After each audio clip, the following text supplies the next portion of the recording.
This Sunday, we're going to begin a new theme. It's going to run through November, and that theme is of gratitude, which I think we can all resonate with. That's a high vibration. Gratitude.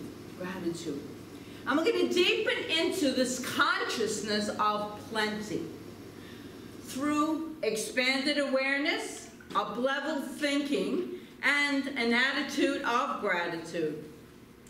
Each week, leading up to the week after Thanksgiving, we will have the opportunity to praise the plenty that is currently in our lives, and then becoming this magnet that attracts more of this plenty into everything we think, say, and do, and experience. We can do this, right? Sounds good? Yes.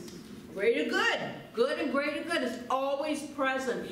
No matter what, we have to return. I'm not saying we have to, but I am saying that it serves us to return to this place of spirituality within ourselves, no matter what is taking place. No matter, because the alternative is not that great. If we stay stuck in conditions that don't serve us, it's not that great. Ernest Holmes wrote in Science of Mind textbook, in the midst of plenty, humanity lives in want. It's true.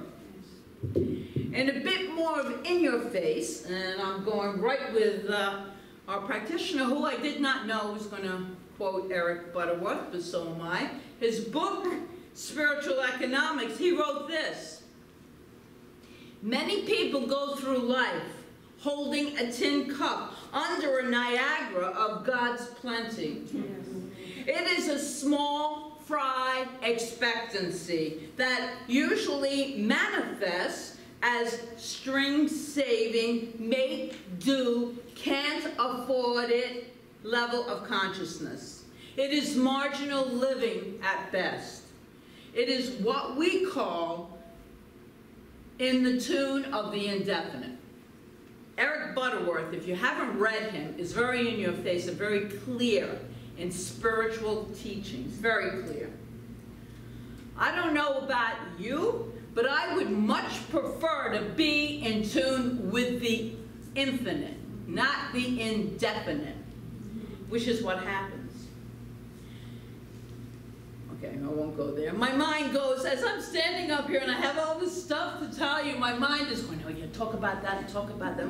So I have to stay focused because so much went on at that conference in Kansas City.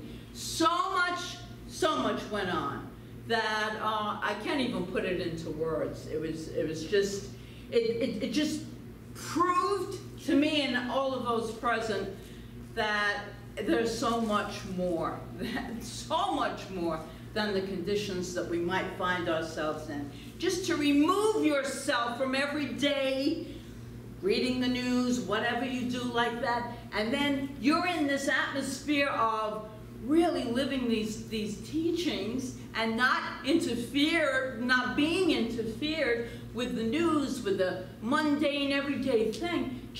It's something that you get a charge out of every year. I would encourage anyone is welcome there. Anyone is welcome there. Next year it starts on the 26th. Oh, it's just amazing. Anyway, back to the talk.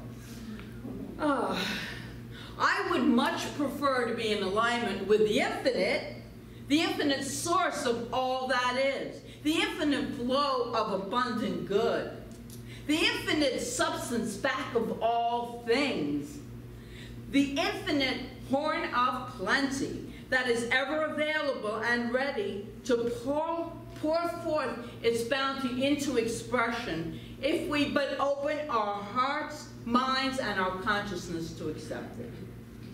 Jack and Cornelia Addington, in their book, In Your Needs Met, wrote this: we draw our experience out of the infinite. There is no great or small as far as God is concerned.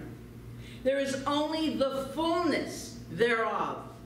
If we can accept our good, God is willing, always, always.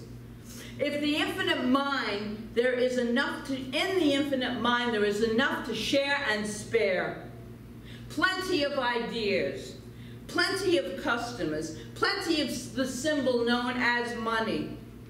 The only requirement, they write, is that we receive it first in consciousness. Nothing is withheld when we look to consciousness for our supply. Consciousness is everything about our thinking, our feeling, our actions, our values, our thoughts.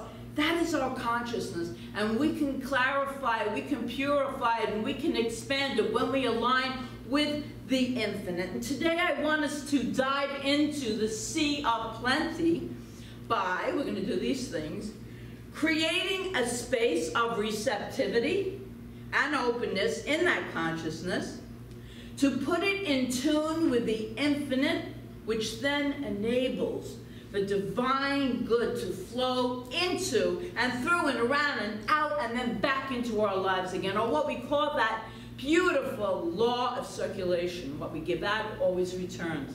It's the way it works, and it usually returns so much bigger and better, and that's not why we do it. But when we're in that consciousness of giving and receiving, there is so much more that comes back to us. It is the truth. And we will do that in 3 ways this morning. First, a conversation we'll have about the concept imperative for creating that consciousness of receptivity.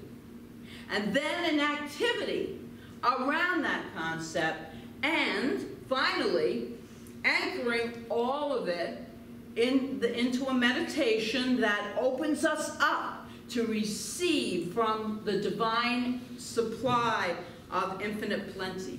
Sound good? Yeah, I think so. First, the concept. The concept imperative for creating a consciousness of receptivity. But before exploring the concept, I want to set the stage for it.